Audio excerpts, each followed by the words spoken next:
Today we are seeing a bold and important move by Norway in the war in Ukraine.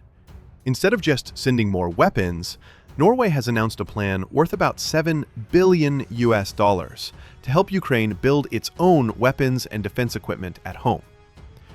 Norway is using what is called the Danish Model. Under that model, instead of sending weapons from other countries, Norway will give money to Ukrainian manufacturing companies so that they can produce the weapons Ukraine needs. This makes production faster, cheaper, and easier to manage. The Danish model has already been used in Ukraine, and now with Norway joining, Ukrainian factories will be able to produce even more weapons and send them more quickly to soldiers on the front line. Ukraine is showing some strong signs of how it is changing, how it fights, and how its defense industry is working. Before the full-scale invasion, Ukraine relied heavily on foreign-supplied weapons. But now, Ukraine is producing more and more of its own equipment. According to Ukraine's president, nearly 60% of the weapons used by the Ukrainian military are now made domestically. That means Ukraine is no longer simply a user of foreign arms, it is becoming a producer. This shift gives Ukraine greater independence and more control over what it uses and when.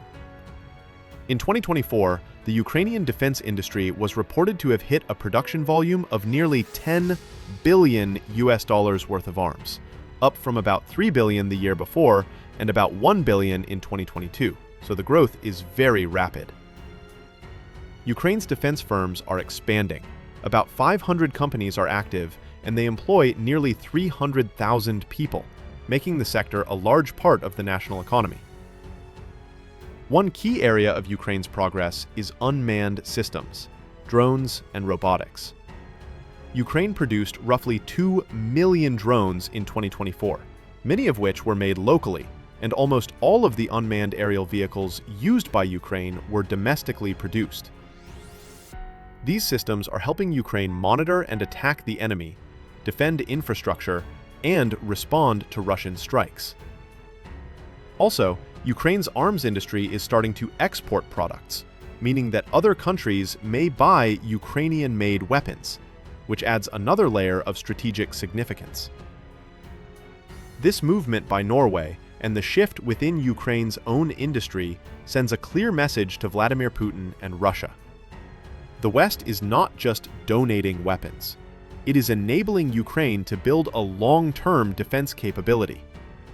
That means Ukraine can keep fighting even if supply lines slow down, and Europe can rely on a more robust partner. Ukraine becomes stronger and more independent. Russia faces a more united, better equipped adversary.